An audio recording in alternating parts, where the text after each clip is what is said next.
بسم اللہ الرحمن الرحیم 27 اور 28 رجب کے روزے رکھنا یا اسی طریقے سے یقینی طور پر یہ کہنا کہ 27 رجب کو آپ صلی اللہ علیہ وسلم معراج پر تشریف لے گئے تھے، ان دونوں باتوں کی کیا حقیقت ہے؟ اور یہ جو عوام میں مشہور ہے کہ آپ صلی اللہ علیہ وسلم 27 رجب کو ہی معراج پر تشریف لے گئے تھے، اس روایت کی کیا حقیقت ہے؟ آئیے جانتے ہیں۔ یہ فتویٰ ہے جامعہ اسلامیہ بن نوری ٹون کا، جو میں آپ حضرات کو پڑھ کر سنا دیتا ہوں،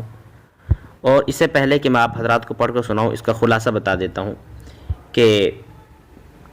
27 اور 28 رجب کے روزے کی کوئی حقیقت نہیں ہے، اور صحیح احادیث سے 27 اور 28 رجب کے روزے کے رکھنے کا کوئی ثبوت نہیں ملتا ہے۔ اسی طریقے سے یقینی طور پر یہ کہنا کہ 27 رجب کو آپ صلی اللہ علیہ وسلم معراج پر تشریف لے گئے تھے، یہ بھی درست نہیں ہے، اس لیے کہ مختلف روایتیں احادیث میں آئی ہیں جن میں یہ کہا گیا ہے کہ آپ صلی اللہ علیہ وسلم ربیع الاول کے مہینے میں تشریف لے گئے تھے، اور بعض روایت میں ہے کہ آپ صلی اللہ علیہ وسلم ربیع الثانی کے مہینے میں تشریف لے گئے تھے، اور بعض روایت میں ہے کہ آپ صلی اللہ علیہ وسلم رجب کے مہینے میں تشریف لے گئے تھے۔ تو یہ مختلف روایت ہیں، مگر کسی روایت کے بارے میں یہ نہیں کہا جا سکتا یقینی طور پر کہ آپ صلی اللہ علیہ وسلم اسی مہینے میں تشریف لے گئے تھے۔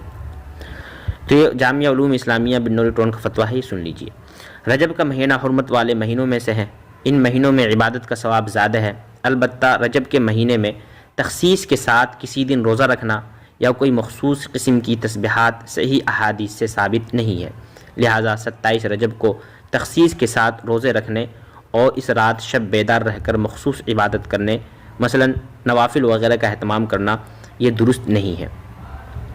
اور اس کی جو فضیلت عوام میں مشہور ہے کہ اس روزے کا ثواب 1000 روزے کے برابر ہے، یہ ثابت نہیں ہے، اس لیے اس دن کے روزے کو زیادہ ثواب کا باعث یا اس دن کے روزے کے متعلق سنت ہونے کا اعتقاد صحیح نہیں ہے۔ حضرت مولانا مفتی محمود حسن گنگوہی رحمۃ اللہ علیہ فرماتے ہیں، ماہ رجب میں تاریخ مذکورہ میں روزے رکھنے کی فضیلت پر بعض روایت وارد ہوئی ہے، لیکن وہ روایات محدثین کے نزدیک درجہ صحت کو نہیں پہنچی۔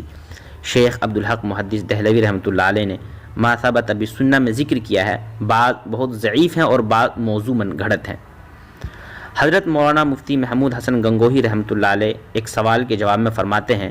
اس شب کے لیے خصوصی نوافل کا اہتمام کہیں ثابت نہیں، نہ کبھی حضور صلی اللہ علیہ وسلم نے کیا، نہ صحابہ کرام رضی اللہ عنہم نے، نہ تابعین اعظام رحمہم اللہ نے،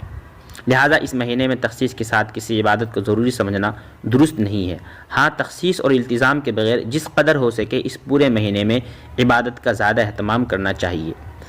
رجب کی 27ویں رات کے بارے میں اگرچہ مشہور ہے کہ یہ شب معراج ہے، لیکن یقینی طور پر نہیں کہا جا سکتا کہ یہ وہی رات ہے جس میں نبی کریم صلی اللہ علیہ وسلم معراج پر تشریف لے گئے تھے، کیونکہ اس بارے میں روایات مختلف ہیں۔ بعض روایتوں سے معلوم ہوتا ہے کہ آپ صلی اللہ علیہ وسلم ربیع الاول کے مہینے میں تشریف لے گئے تھے، اور بعض روایتوں میں رجب،